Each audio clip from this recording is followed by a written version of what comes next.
प्रिय मित्रों, आज जो मैं आपसे केस डिस्कस करने जा रहा हूँ वह सिलीगुड़ी कंटोनमेंट एरिया से है। घटना कुछ इस प्रकार से हुई कि एक जो आर्मी के सैनिक रहते हैं वह सैनिक सिलीगुड़ी में पोस्टेड था और वो रहने वाला नेपाल का था, गोरखा। सिलीगुड़ी से नेपाल बहुत कम दूरी पे है। कोई कंटोनमेंट एरिया से कोई मुश्किल से 30-32 किलोमीटर होगा। पानी की टंकी जिसको बोला जाता है, उसको क्रॉस करके दुल्लाबाड़ी आती है और दुल्लाबाड़ी के बाद में बस बीच में रिवर है। एक तरफ पानी की टंकी, दूसरी दुल्लाबाड़ी, दुल्लाबाड़ी के उस पार नेपाल। ये जो सिपाही थे, क्योंकि नेपाल इतना पास था और उनका त्यौहार, नेपाल में सबसे बड़ा त्यौहार जो हिंदू बौद्ध सभी मिलके बनाते हैं वहाँ पे, वो दशैन होता है। उसको दशैन कहते हैं। यही हमारा दशहरा, वो लोग उसे दशैन कहते हैं। और 10 दिन का उसमें पूरा डे टू डे बड़ा अच्छा प्रोग्राम, पूजा वगैरह सभी पूरे 10 दिन, हर एक दिन एक देवता को डिवोटेड है, एक पर्टिकुलर फंक्शन के लिए डिवोटेड होता है। और इसमें लोग काफ़ी डांस वगैरह और भी जितने परंपरागत उनके प्रोग्राम्स हैं उनको किए जाते हैं। ये वास्तव में बहुत ही लुभाना और अच्छा त्यौहार होता है, क्योंकि मैं वहाँ रहा हूँ 3 साल तक, तो मैंने इसको खूब वहाँ पे देखा है।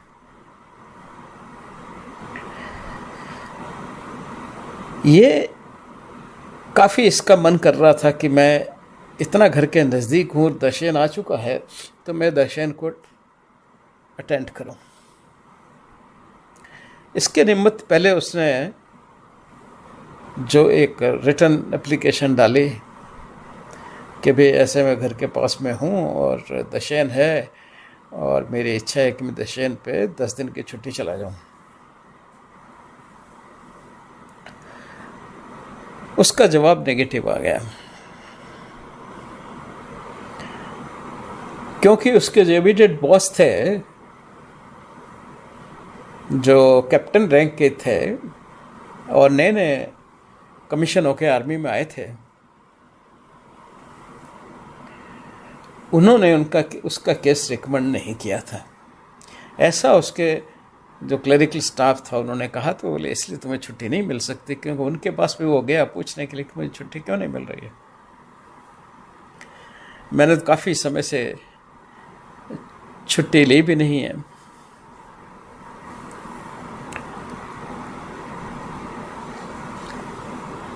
तो दूसरे दिन शाम को वह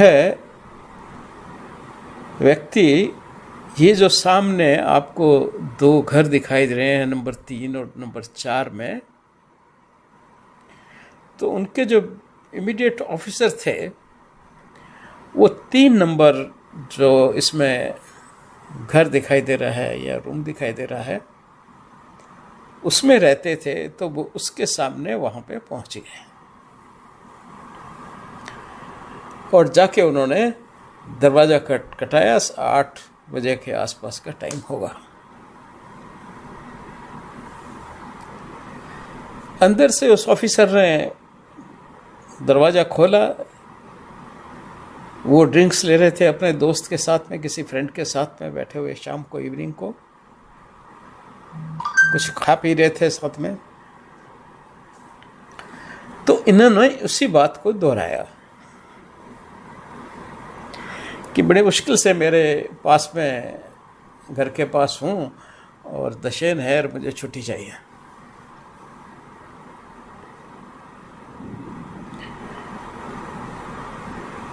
उसने फिर मना कर दिया और उसको डांट दिया।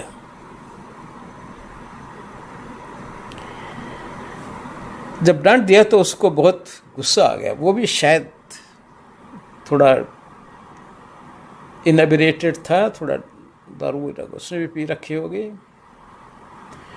और वो अपना वेपन साथ में लेके आया था। उसने उस वेपन से इमीडिएटली, क्योंकि वो उसने हाथ में पकड़ा हुआ था आर्मी की पोजीशन में जैसे पकड़ते हैं, उसने एक फायर हवा में ऊपर किया।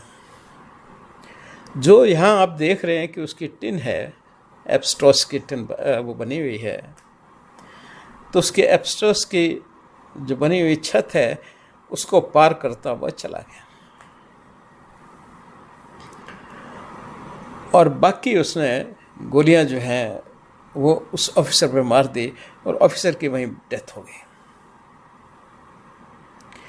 और इसने अपने आप को भी शूट कर लिया।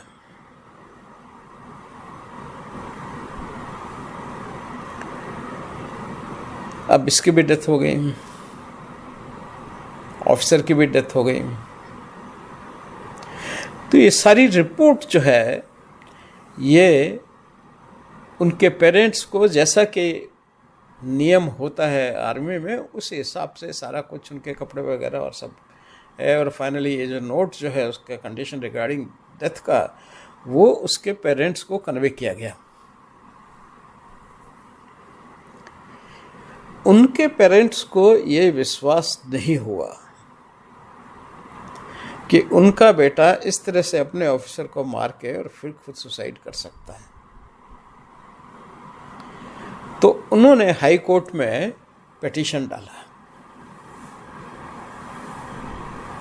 और हाई कोर्ट के पिटीशन में हाई कोर्ट ने यह ऑर्डर दे दिया कि इस केस को, क्योंकि हाई कोर्ट जो वहाँ पे कोर्ट मार्शल की इंक्वायरी हुई थी, या जो आर्मी की तरफ से इंक्वायरी हुई थी, क्योंकि पुलिस तब तक नहीं जाती जब तक उनको लेजिटिमेट ऑर्डर नहीं होते, अदरवाइज कैंटोनमेंट एरिया में आर्मी वाले ही पहले सब कुछ करते हैं, इन्फॉर्मेशन जरूर पुलिस को देते हैं। इसमें तो मरने वाले की और मारने वाले की दोनों की मृत्यु हो चुकी थी, इसलिए आर्मी अपनी पूरी कार्रवाई कर चुकी थी। पर लेकिन अब कोर्ट ने कहा कि नहीं, क्योंकि उसके पेरेंट्स ने प्ली दिया कि हो सकता है कि मेरे बेटे को जब गए हों तो पहले आर्मी अफसर ने मारा हो और उसके बाद में रिटेलिएशन में इसने उसको किल किया हो। कोर्ट ने सीबीआई इंक्वायरी का आदेश दे दिया, और इंटर्न सीबीआई ने हमें कांटेक्ट किया और हम इस जगह पे पहुंचे। अब सबसे पहले जो लेकिन हमने इन्वेस्टिगेशन तब तक जो हुआ था, कोर्ट मार्शल वगैरह और थोड़ा सा पुलिस का इन्वेस्टिगेशन भी था, उन सब में कई लेक्यूनिस थे। उसी के कारण शायद हाई कोर्ट ने ये ऑर्डर दिया हो। उसमें कितनी गोलियां चली कोई हिसाब किताब नहीं था, कहाँ वो गई, किस जगह लगी, यानी कि जो इन्वेस्टिगेशन था, since it was a army investigation and superficially assisted by police, तो उसमें जो एक नॉर्मल जिस तरह की हमको एक्सपेक्टेशन थी उस तरह का हमको भी चीज़ें नहीं मिली। और सेकेंडली दोनों लोग मर चुके थे, मरने वाला भी और मारने वाला, तो इसलिए शायद इंक्वायर करने वाले लोगों का इतना ज़्यादा ध्यान नहीं रहा होगा। हम लोगों ने उसी गन को मंगाया गया, दोनों पोस्टमार्टम रिपोर्ट्स मंगाई गई, उनकी स्टडी की, और हमें लगा कि नहीं, कुछ और देखने की ज़रूरत है। इंसिडेंट को 2-2.5 साल हो चुके थे, तब तक रफली 3 साल के आसपास हो चुका था। उस रूम को भी जिसमें मर्डर हुआ था वो भी दूसरे ऑफिसर को दिया जा चुका था, अलॉट कर दिया चुका था। वो दूसरा ऑफिसर उसमें रहते थे, ऑक्यूपाइड था, खाली नहीं था। तो इन सब परिस्थितियों को देखते हुए हमने कहा कि नहीं, हम मौके पर जाएंगे, सीन देखेंगे और सीन देख के ही हम कुछ इसमें कह सकते हैं। हम जब सीन देखने गए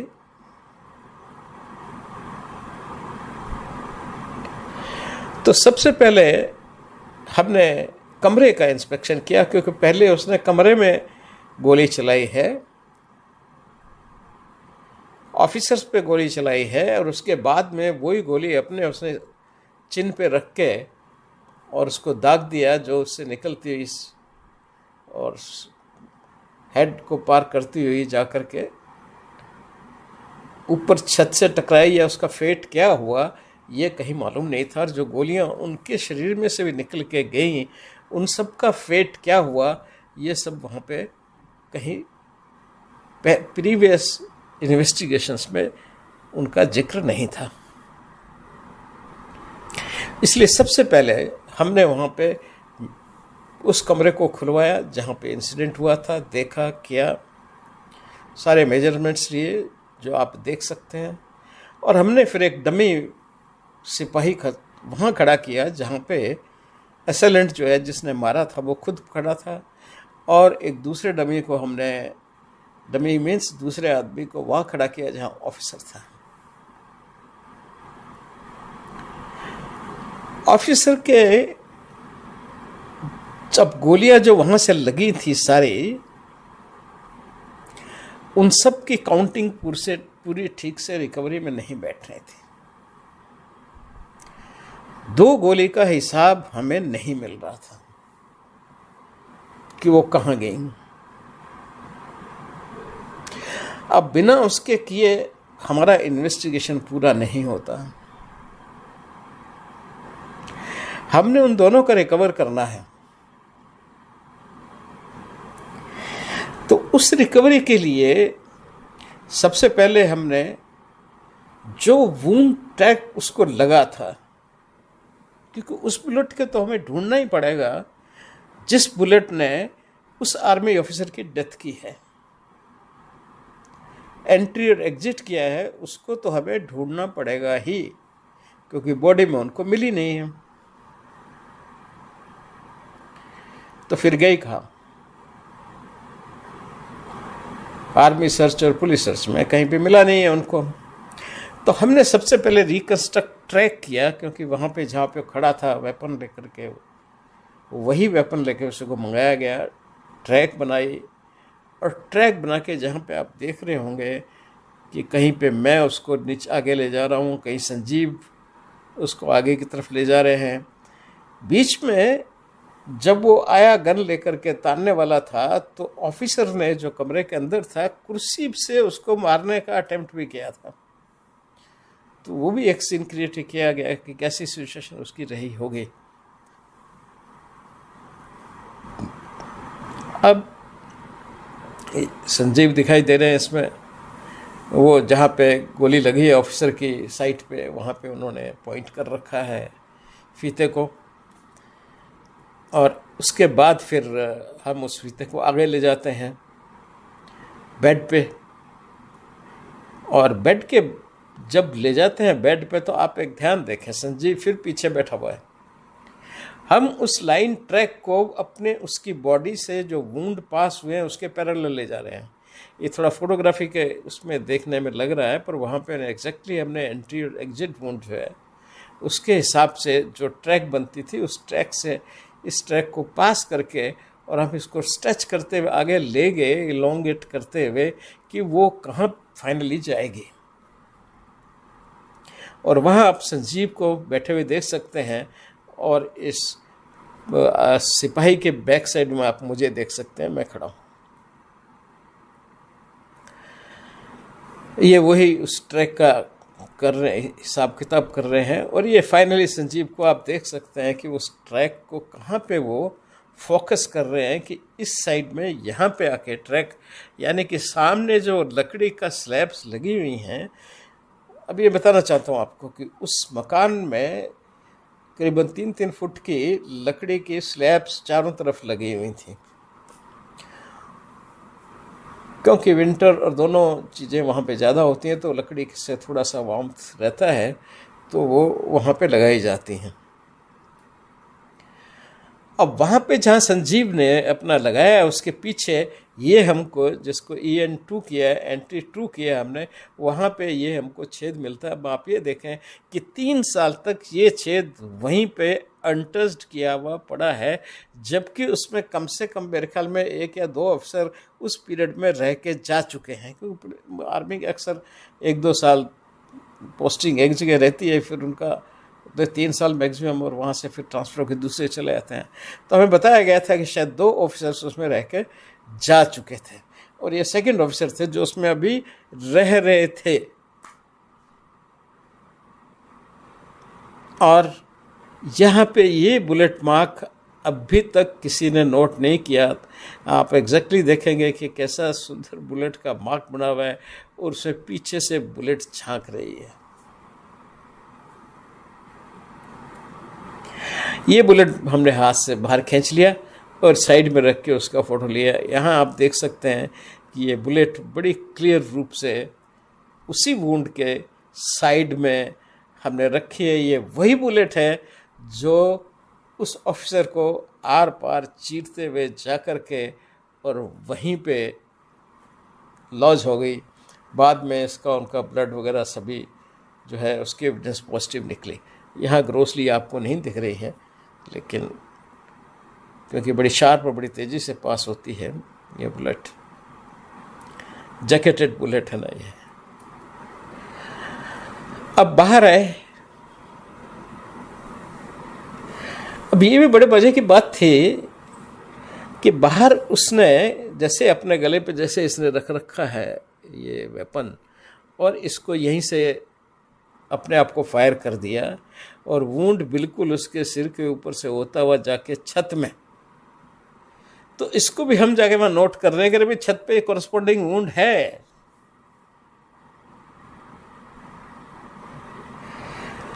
तो हमने कहा उस वक्त बुलेट को ढूंढने का कोशिश किया जाता तो वो ये बुलेट भी मिल सकती थी, थोड़ी दूर मिलती। नेक्स्ट डे, तब तक अंधेरा सा हो रहा था, नेक्स्ट डे हमने वहाँ पे इस बुलेट को भी ढूंढने का प्रयास किया, लेकिन इसको हम नहीं ढूंढ पाएंगे। 3 साल हो चुके थे, तो वहाँ इतनी क्लीनिनेस, इतनी बार साफ़ सफाई करते हैं, इतनी बार सिनेरियो आर्मी कैंटोनमेंट में चेंज होता है कि फाइनली हम उसको वहाँ पे नहीं ढूंढ पाए। हमने पूरा एक दिन वहाँ पे लगाया, लेकिन इस बुलेट को हम नहीं ढूंढ पाए। तो इस तरह से हमने इस ट्रैक को भी, जो उन्होंने जो एब्स्ट्रो सीट में जिस बुलेट ने होल किया, ये बहुत इम्पोर्टेंट था, उसको भी आइडेंटिफाई किया। और जो बुलेट मिसिंग थी, तो यानी कि 1 ईयर 2 बुलेट का जो हमें पड़ रहा था, वो हमें दोनों रिकवर करके और पूरी मैथमेटिक्स से उनका कर दिया, और अब इस बात को सिद्ध किया कि भाई नहीं, ये जो इंसिडेंट जिस तरह से हुआ है वो बिल्कुल ठीक लग रहा है कि उसी तरह से हुआ है। ये किलिंग बुलेट रही, और ये किलिंग होल रहा दूसरे आदमी का, जिसने कि बाहर, जिसका कि उससे ऊपर होता हुआ निकल के चला गया। अब ये फैटल थी कि नहीं थी, ये हमारा इतना उस वक्त इशू नहीं था। तो ये करके, और नेचुरली इसने फिर फैटल तो होना ही था, और इस तरह से इस चीज़ को हमने सॉल्व किया। ये आप देख सकते हैं कि वहाँ पे बुलेट हॉल अभी तक पड़ा था, इसको रिपेयर भी नहीं किया गया था, वैसा का वैसा पड़ा था। ये सब शो करता है कि हम क्राइम इन्वेस्टिगेशन को कितना लाइटली लेते हैं इंडिया में। ये इमेटीरियल है कि क्राइम आर्मी के अंदर हुआ या आर्मी के बाहर हुआ या पब्लिक के बीच में हुआ या स्कूल के बीच में हुआ या बाज़ार में हुआ, लेकिन उसका पूरा रिकॉर्ड्स, उसकी पूरी एनालिसिस और रिकवरीज वगैरह जो हैं वो 100% मैच करके, इन्वेस्टिगेटेड करके, आंसर करके फिर इन केसेस को बंद करना चाहिए, ऐसा मेरा मानना है। इनको अधूरा छोड़ने से एक तो ऑफिसर की प्रैक्टिस तो खराब होती सो होती है, दूसरा बहुत सी चीज़ें अनआंसर्ड रह जाती हैं जिनका फ्यूचर में कोई जवाब नहीं मिलता। यहाँ तो बाई चांस हमको वो बुलेट वहाँ पड़ी थी, मिल गई, और हम लोगों ने भी जाके इतना गहराई से वहाँ देखा और उसने हमें पे किया और हम उस बुलेट को रिकवर करके ले आए। पर अगर फिर उससे पहले के बहुत से लोग गए होंगे उस जगह पे, कोर्ट मार्शल भी हुआ होगा, उसका उनकी भी पुलिस होती है, मिलिट्री पुलिस, उन्होंने भी इन्वेस्टिगेट किया होगा, फिर लोकल पुलिस भी गई होगी, सब कुछ किया होगा। लेकिन क्यों कि आप उसको सिस्टमेटिक वे में नहीं करते, सो बहुत सी लेकुनीज आपके प्रोसेसेस में रहते हैं। आप रिलैक्स हो जाते हैं जान करके कि मरने वाला ही मर गया, मारने वाला ही मर गया, तो ठीक है, बात खत्म हो रही, क्या है, अब तो पेपर भर दो। नहीं, आपका इन्वेस्टिगेशन बिल्कुल कंप्लीट और सटीक होना चाहिए। और यही नहीं, उससे हर इन्वेस्टिगेशन, सीन क्राइम के इन्वेस्टिगेशन पे हमको कुछ सीखने को मिलता है, लर्निंग को मिलता है। वो लर्निंग और सीख दोनों वहाँ से लेनी चाहिए, उसके लिए भी वो महत्वपूर्ण है। धन्यवाद।